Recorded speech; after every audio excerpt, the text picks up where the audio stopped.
আপনাদেরকে দেখানো হবে কিভাবে ঈদের নামাজ পড়তে হয়।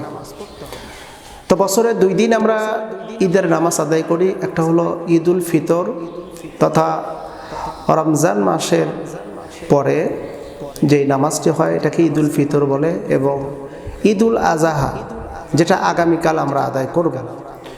তো এই নামাজটি হলো ওয়াজিব।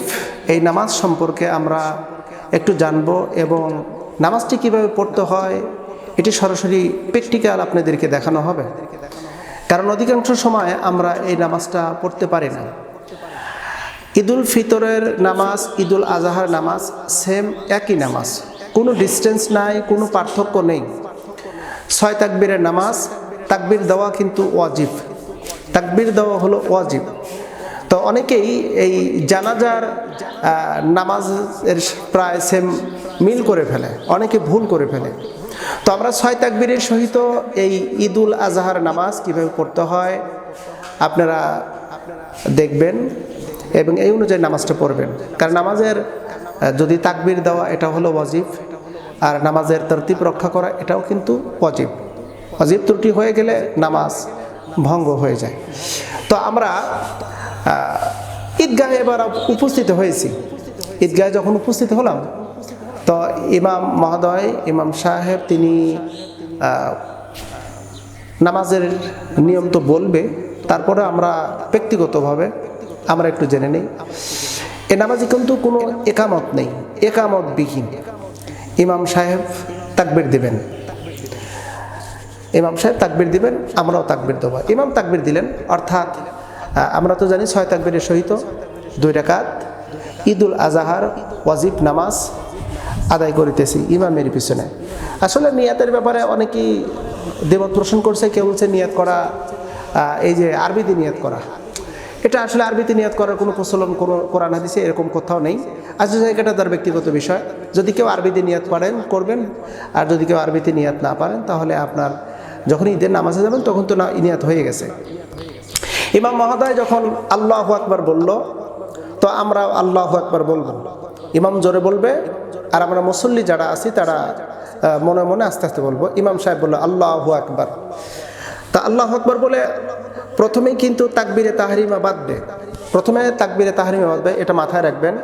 ইমাম মহোদয় তিনি আল্লাহু আকবার বলবেন, বলে তাকবীরে তাহরিমা বাঁধবেন, অর্থাৎ আমরাও তাকবীরে তাহরিমা বাঁধবো। বাঁধার পরে সানা, যেটা আমরা নামাজে পড়ে থাকি সানা, এই সানাটা ইমাম মহোদয় পড়বে, আমরাও পড়ব। তো এবার ইমাম সাহেব হাত ছেড়ে দিবেন, পরপর 3টা তাকবীর দিবেন। আল্লাহু আকবার, আল্লাহু আকবার, আল্লাহু আকবার।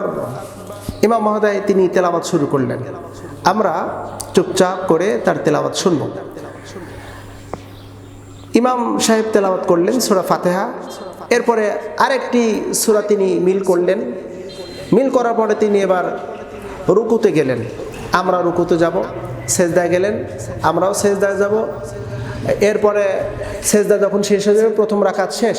প্রথম রাকাত শেষ হওয়ার পরে এবার আমরা দ্বিতীয় রাকাতের জন্য ইমাম সাহেব উঠবেন। ইমাম সাহেব উঠবেন, ওঠার পরে তিনি এবার সূরা তেলাওয়াত শুরু করবেন। ইমাম সাহেব সূরা তেলাওয়াত শুরু করবেন। কোন সূরা পড়বেন? ইমাম সাহেব সূরা ফাতিহা পড়লেন, সূরা ফাতিহার পরে আরেকটি সূরা পড়লেন। এবার 2 রাকাতের সূরা তেলাওয়াত শেষ। ইমাম সাহেব তেলাওয়াত শেষে তিনি এবার অতিরিক্ত 3টি তাকবীর দিবেন। আল্লাহু আকবার, আল্লাহু আকবার, আল্লাহু আকবার।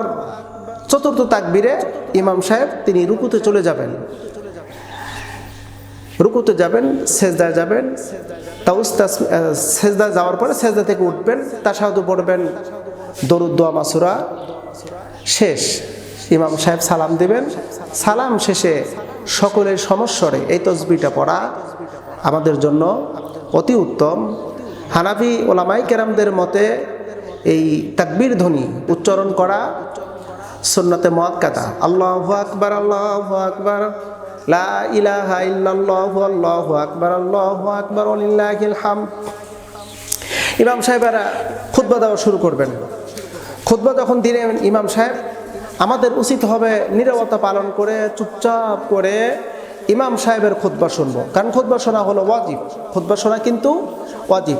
আশা করি আমরা যারা ভিডিওটি দেখব ইনশাল্লাহ ঈদুল আজহার নামাজ সম্পর্কে আমরা বিভ্রান্তি হব না, বরং সঠিক নিয়মে আমরা নামাজ আদায় করব। তো সকলেই ভালো থাকবেন এবং সবাই যেন সুন্দরভাবে নামাজ পড়তে পারেন, নামাজ পড়তে পারি। আল্লাহ সুবহানাহু ওয়া তাআলা আমাদের ঈদুল আজহার নামাজ যেন কবুল করে, এই আশায় প্রত্যাশা রেখে আজকের মতন এখানে শেষ করছি। সবাইকে ঈদ মোবারক। আসসালামু আলাইকুম রহমতুল্লাহি ওয়া বারাকাতুহু।